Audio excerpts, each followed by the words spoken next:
جیسا کہ میں پہلے بھی بیان کر چکا ہوں کہ ہندو قوم سر سے پاؤں تک توہمات میں ڈوبی ہوئی ہے۔ ان کے پڑھے لکھے لوگ بھی اس معاملے میں انتہائی ضعیف الاعتقاد ہوتے ہیں اور سادھو جوگی سنیاسی لوگ انہیں خوب الو بناتے ہیں، کیونکہ سادھوؤں کی ہندو لوگ صرف عزت ہی نہیں کرتے بلکہ ان سے ڈرتے بھی ہیں۔ انہیں یقین ہوتا ہے کہ اگر کسی جوگی یا سادھو نے انہیں بد دعا دی تو وہ تباہ و برباد ہو جائیں گے۔ ان لوگوں کے جانے کے بعد میں نے آنکھیں کھول کر لیٹے لیٹے دروازے کی طرف دیکھا۔ دروازے کے باہر لانس نائک پہرے پر کھڑا تھا۔ کبھی وہ ٹہلنے لگتا اور کبھی مجھے ایک نظر دیکھ کر میری طرف پشت کر کے سلاخوں والے دروازے کے آگے کھڑا ہو جاتا۔ سوامی گورکھ ناتھ ہمارا کوئی خاص آدمی تھا جو سادھو کے روپ میں جنوبی ہند میں کام کر رہا تھا۔ اس نے خط میں جو کچھ مختصر سا لکھ دیا تھا اس کا مطلب یہی تھا کہ میں آج رات کو ہی وہاں سے فرار ہونے کی پوری کوشش کروں۔ اس نے مجھے پستول اور اس مقصد کے لیے دیا تھا۔ یہ گویا ایک طرح سے خدا کی مدد تھی جو اپنے آدمی کی شکل میں مجھے پہنچی تھی۔ ایک دن چھوڑ کر میجر شرد دیوان مجھ سے انٹروگیشن کرنے کے لیے آ رہا تھا۔ میرا وہاں سے فرار ہونا بہت ضروری تھا۔ میں نے اب پہرے پر کھڑے لانس نائک کو اس نگاہ سے دیکھا کہ میں نے اسے دیکھ کر اس طرح قابو کر سکتا ہوں۔ اس فوجی پر قابو پانا بہت ضروری تھا۔ میں نے دیکھ لیا تھا کہ باہر سے اندر جاتے ہوئے جب اس نے سلاخوں والے دروازے کو تالا لگا دیا تھا تو اس چابی سے لگایا تھا جو اس کی بیلٹ کے ساتھ لٹکی ہوئی تھی۔ مجھے اس بھارتی لانس نائک پر صرف قابو ہی نہیں پانا تھا بلکہ اس کو اس طرح سے قریب لانا تھا کہ اس کی بیلٹ میں سے چابی نکال کر میں دروازے کے باہر لگا ہوا تالا کھول سکوں۔ بظاہر یہ بڑا مشکل کام تھا، لیکن اس وقت میں ٹارچر کی ساری اذیت بھول کر سر سے پاؤں تک کمانڈو بن چکا تھا۔ میرے اندر شیر کی دلیری اور لومڑی کی عیاری بیدار ہو چکی تھی۔ میں نے فوراً ایک حکمت عملی اپنے ذہن میں تیار کر لی تھی۔ سب سے پہلے میں ہمتن گوشن ہو گیا کہ باہر سے کوئی آوازیں وغیرہ تو نہیں آ رہی۔ باہر راہداری میں اور نیچے احاطے میں خاموشی چھائی ہوئی تھی۔ رات ابھی آدھی نہیں گزری تھی، لیکن میں نے انتظار کرنے کا خطرہ مول نہیں لیا۔ مجھے قدرت نے ایک سنہری موقع فراہم کر دیا تھا۔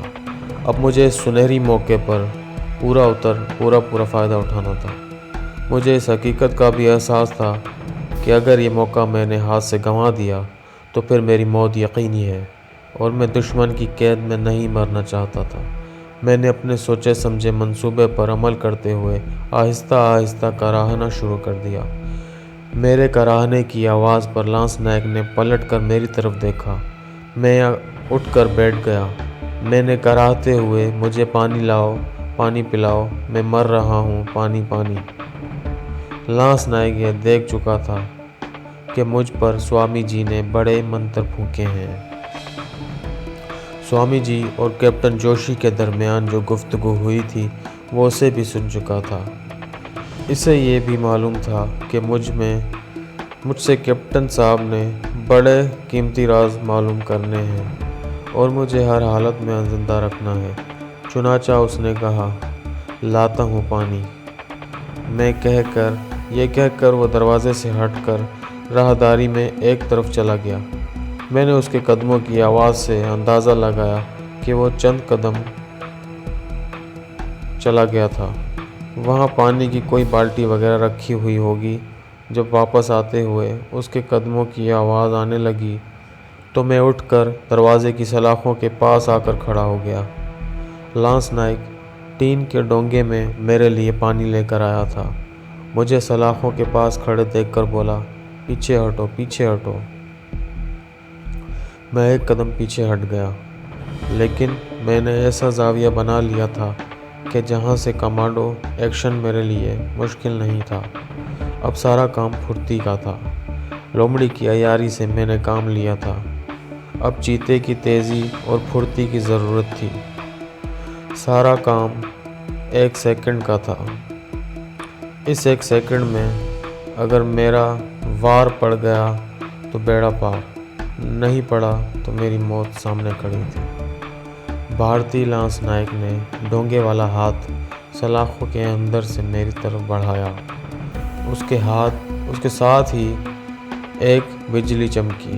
اس بجلی میں کڑک بالکل نہیں تھی، صرف آنکھوں کی چندھیا دینے والی چمک تھی۔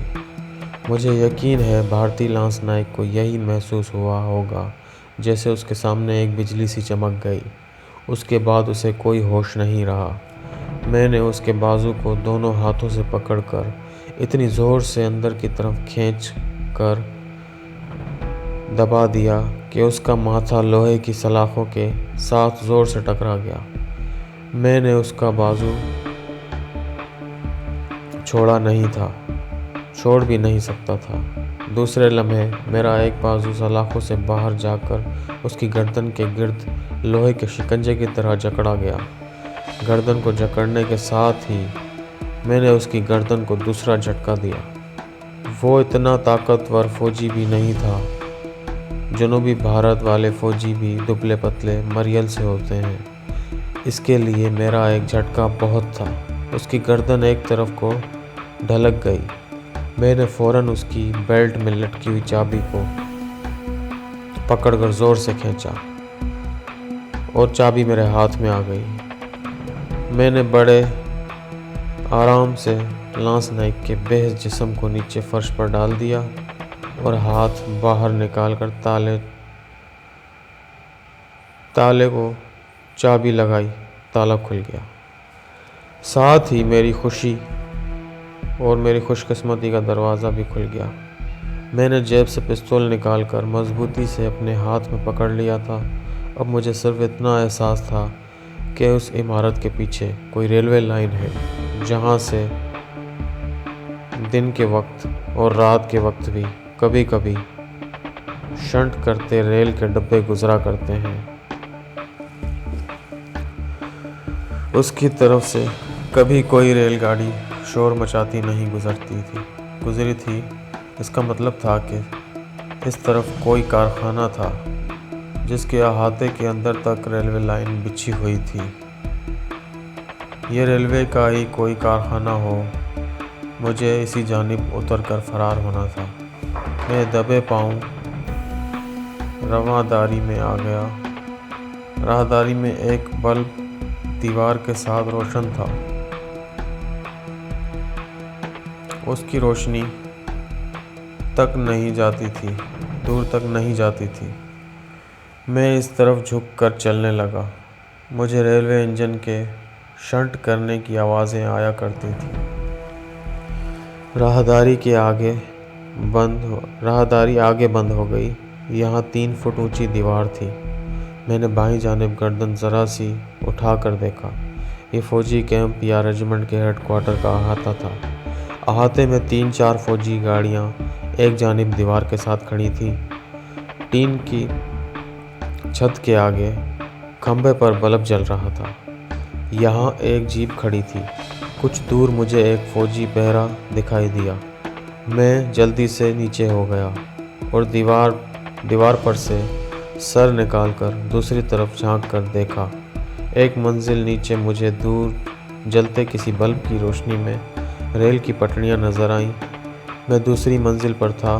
نیچے چھلانگ لگانے سے آواز بھی پیدا ہوتی اور میں ریلوے لائنوں پر گر کر زخمی بھی ہو سکتا تھا۔ میں نے جھک کر دیوار کو دور تک دیکھا۔ مجھ سے چند گز کے فاصلے پر چھت کے پر نالے کا لوہے کا پائپ دیوار کے ساتھ نیچے تک گیا ہوا تھا۔ میرے وہاں سے نکلنے کی صرف یہی ایک صورت تھی، دوسرا کوئی راستہ نہیں تھا۔ میں نے اللہ کا نام لیا اور سانپ کی طرح رینگتے ہوئے اپنے آپ کو راہداری کی دیوار کی دوسری طرف لے آیا۔ میں نے پاؤں باہر کو نکلی ہوئی اینٹوں پر جما کر دیوار کی مڈیر کو ایک ہاتھ سے پکڑ لیا، دوسرے ہاتھ کو میں نے آگے بڑھایا۔ پائپ ابھی 1-2 گز آگے تھا۔ میں کوشش کر کے کھسکتا ہوا کچھ اور آگے ہو گیا۔ میرا ہاتھ پر نالے کے پائپ پر پڑ گیا۔ میں نے ایک ہاتھ سے دیوار کی مڈیر کو مضبوطی سے پکڑے رکھا، دوسرے ہاتھ سے پر نالے کے پائپ کو پکڑا اور اپنا بایاں پاؤں آگے کر کے پائپ کے گرد لگے ہوئے لوہے کے رنگ پر رکھ دیا۔ اس کے ساتھ ہی میں نے دیوار والا ہاتھ چھوڑ کر جلدی سے پائپ کو دونوں ہاتھوں سے پکڑ لیا۔ اب میرا دایاں پاؤں پائپ کے رنگ پر تھا اور میں چھپکلی کی طرح پائپ کے ساتھ چمٹا ہوا تھا۔ وہاں سے زیادہ دیر تک چمٹے رہنے کی گنجائش نہیں تھی۔ میں نے دونوں پاؤں لوہے کے رنگ پر سے ہٹا لیے اور اوپر والے ہاتھوں سے پائپ کو پکڑ کر آہستہ آہستہ نیچے کھسکنا شروع کر دیا۔ میں ایک منزل کے نیچے کھسک گیا۔ دوسری یعنی نیچے والی منزل کے درمیان پہنچ کر میں نے ہاتھ چھوڑ دیے۔ میں نے نیچے ریلوے لائن کے پاس دیوار کے ساتھ آگے جھاڑی پر گرا۔ گرنے کے ساتھ ہی میں وہیں سمٹ کر بیٹھا رہا۔ میرے کان خرگوش کے کان بن گئے تھے۔ میں کارخانے کی طرف سے آتی ایک آواز کو سن رہا تھا۔ یہ ایسی آواز تھی جیسے کسی بند جگہ پر کوئی کسی شے کو ہتھوڑے سے کوٹ رہا ہو۔ میں نے جھاڑیوں میں سے باہر نکال کر دائیں بائیں کی طرف دیکھا۔ دائیں طرف ریل کی 3 پٹریاں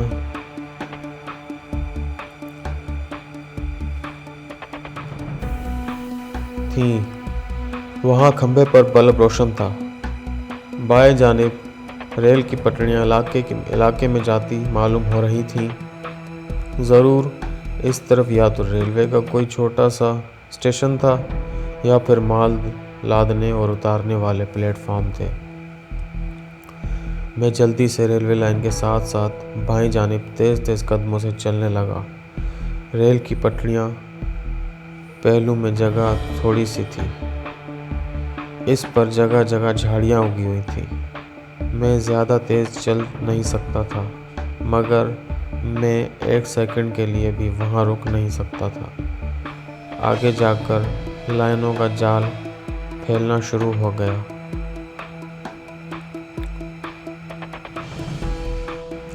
ادھر ادھر ریلوے شیڈ کی چھتوں پر روشنیاں بھی نظر آنے لگیں۔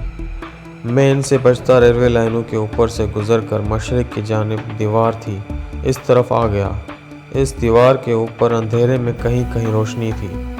اس روشنی میں مجھے دیوار کے اوپر خاردار تار لگی نظر آئی۔ دیوار دور تک تھی۔ سامنے سے ایک انجن شنٹ کرتا چلا آ رہا تھا۔ اس کے آگے کی 2 بتیاں جل رہی تھیں۔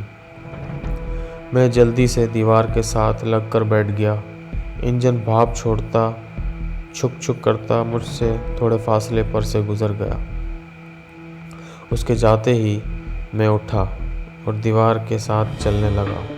مجھے صرف یہی ایک ڈر تھا کہ کہیں میں کسی فوجی شیڈ میں نہ نکل جاؤں۔ میں پستول نے جیب میں ہی رکھا ہوا تھا۔ میرے گال پر کیپٹن جوشی نے نشتر سے جو لگایا تھا، وہاں زخم میں سے خون بہنا تو بند ہو چکا تھا، مگر گال درد کر رہا تھا۔ میں اب تیز چلنے کے بجائے نارمل چال چلنے لگا تھا۔ کہیں اندھیرا آ جاتا اور کہیں میں دیوار کے اوپر جلنے والے بلب کی روشنی میں آ جاتا۔ روشنی آتی تو میں جھک کر تیزی سے آگے نکل جاتا تھا۔ دل میں خدا سے دعائیں مانگ رہا تھا کہ یا اللہ، یہاں سے نکلنے کا کوئی راستہ دکھا دے۔ آگے ایک اونچا سگنل کیبن آ گیا۔ اس میں خوب روشنی ہو رہی تھی۔ مجھے 1-2 آدمیوں کے سامنے سے بھی سائے بھی نظر آئے۔ میں رک گیا۔ مجھے اس کیبن کے قریب سے گزرنا تھا اور وہاں روشنی تھی۔ 2-3 سیکنڈ رک کر سوچا کہ مجھے کیا کرنا چاہیے۔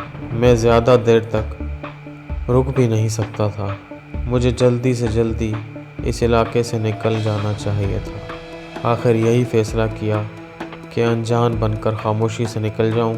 اوپر سے کسی نے دیکھ بھی لیا تو میرے پھٹے پرانے کپڑوں سے وہ یہی سمجھے گا میں ریلوے کا کوئی مزدور ہوں۔ میں چل پڑا۔ 6-7 قدم چلا ہوں گا کہ دیوار میں ایک جگہ چھوٹا سا دروازہ نظر پڑا۔ یہ کوئی دروازہ نہیں تھا، دیوار میں شگاف ڈال کر آنے جانے کے لیے راستہ بنا لیا گیا تھا۔ میں نے خدا کا شکر ادا کیا اور شگاف میں سے گزر کر دیوار کی دوسری طرف نکل آیا۔ میں نے دیکھا میں ایک پتلی سی کچی سڑک پر ہوں جس کی ایک جانب ٹین کی ڈھلواں چھتوں والی چھوٹی چھوٹی کوارٹر نما کوٹھیاں بالکل ساتھ ساتھ بنی ہوئی ہیں۔ ان میں کہیں کہیں روشنی ہو رہی تھی۔ کچا راستہ خالی تھا۔ میں دیوار کے ساتھ ساتھ چلتا گیا۔ مجھے محسوس ہو گیا تھا کہ میں ریلوے کی حدود سے باہر نکل آیا ہوں۔ کوارٹروں کی دوسری جانب سے کبھی کبھی کسی ٹرک کے گزرنے کی آواز آ جاتی تھی۔ تھوڑی دور چلنے کے بعد ان کوارٹر نما کوٹھیوں کے درمیان سے ایک تنگ راستہ نظر پڑا جو یقیناً دوسری طرف والی سڑک کو جاتا تھا۔ میں اس راستے میں سے گزرنے لگا۔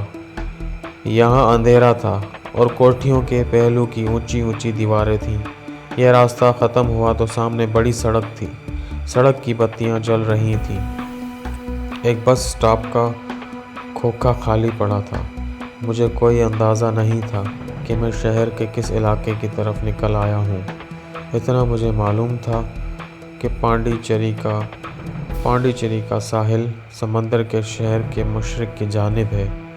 اس طرف جانا موت کے منہ میں جانا تھا۔ میں نے آسمان کی طرف نگاہ اٹھا کر دیکھا۔ آسمان پر کہیں کہیں بادل تھے، ان کے درمیان ستارے بھی ٹمٹما رہے تھے۔ میں نے مغرب کی طرف رخ کیا اور سڑک پار کر کے دوسری طرف آ کر سمندر کے الٹے رخ چل پڑا۔ 2-3 بھاری ٹرک ایک دوسرے کے پیچھے سڑک پر سے گزرے۔ یہ شہر پانڈیچیری کی کوئی بڑی شاہراہ معلوم ہوتی تھی جو کسی دوسرے شہر کو جاتی تھی۔ اس وقت میری حالت یہ تھی کہ میری قمیض اور پتلون بوسیدہ ہو رہی تھی۔ قمیض پر خون کے دھبے کہیں کہیں جمے ہوئے تھے۔ میرے بائیں رخسار پر زخم کا لمبا نشان تھا۔ جیب میں پھوٹی کوڑی بھی نہیں تھی۔ یہ بھی نہیں پتا تھا کہ رات کا کیا بجا ہے، رات کتنی گزر چکی ہے۔